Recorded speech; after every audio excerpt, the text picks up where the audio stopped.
Hi guys, how are you all doing? Sorry my voice is a little scratchy.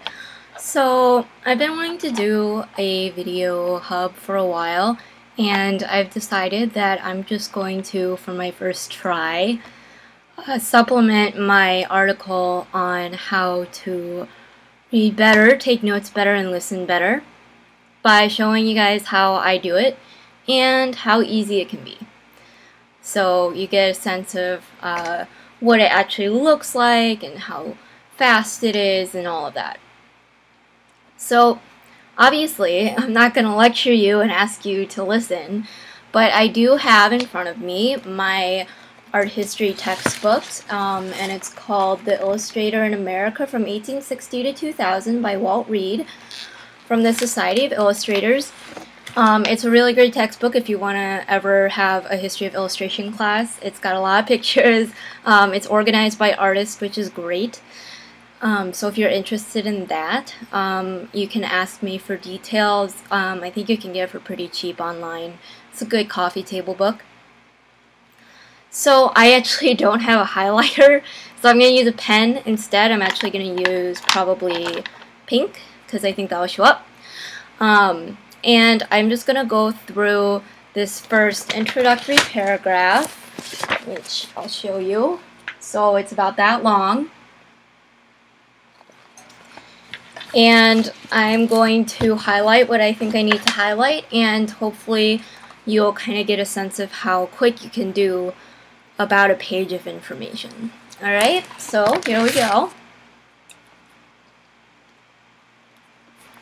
Yep, I'll tilt my screen down so you can see what I'm doing. Sort of.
Alright, so as you can see, that took probably about 3 minutes, maybe even a little less, to highlight one page. So here's the outcome. And so there is a fair amount highlighted, but this is kind of a summary of the era, so it would be fine, you know, if you have more highlighted. So what I did was I put most of the names in circles so that I can go back and find those quickly because those are important in our history. And then I underlined, double underlined things such as magazines or facts that I think are important and should probably stand out a little bit more. But basically, I just chose all of the points that I thought was really important, and that makes it easier for when I go to take my notes because I can take them directly from the highlights that I have. And so, like I said in my hub, when you are reading and taking notes, what you do usually, what I would do, is I would read the content and do my highlighting and circling and everything. My first run through, and then my second run through I take my notes. So that gives me a chance to read it again, really get it in my head, and then write it down, which always helps me to be able to physically write it down. So I did cheat a little because I don't want to waste all of your time, but I took some notes that are based off of the highlights, and I'm going to show you them. I color coded them, so the content isn't really important, so you don't have to read my horrible handwriting. But so this is sort of what a page of notes. I'm assuming you're going to have like an 8.5 by 11 notebook, but this is what I had on hand. So I've got the title up here in the dark blue. So obviously that would be like the category or like whatever section you're covering for the day. So basically you organize your notes more or less like your textbook is organized. So 1900 to 1910 is in really big type, and then it kind of goes down lower than that in most textbooks. Not this one per se, but in most. So then the next part I have is the light blue, which is the golden age, and that's what this era was coined as. So if you're doing something on the years of the Civil War, maybe you got the years in the dark blue, and then you have Civil War in the light blue, and then other events in light blue, if that makes sense. And then after that, I have the pink, and so those are important names, important movements, sort of categories that I've made up. So we've got artists like Howard Pyle and Austin Abbey, but we also have the revolution of color printing, illustrators as honored, changes in news content, and the benefit for illustrators. So you can see that, and then under there is the light green, and so the light green basically are little points that relate to the pink.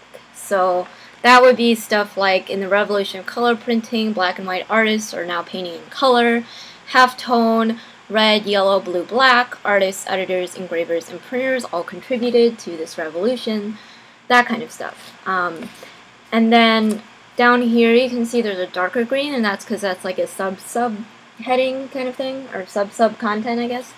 So that would be like under changes in news content, Frank Munsey, advertisements in magazines sold for less than cost of the production via advertising subsidy. So that's like information specifically on something that doesn't really merit a new point.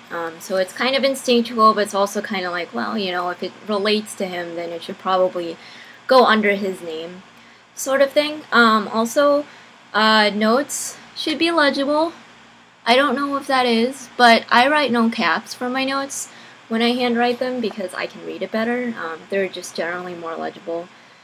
I don't necessarily suggest using all these colors because it takes up time. But you can go back and kind of highlight things even in your notes and kind of do the reading process with your notes to narrow it down even more if you want.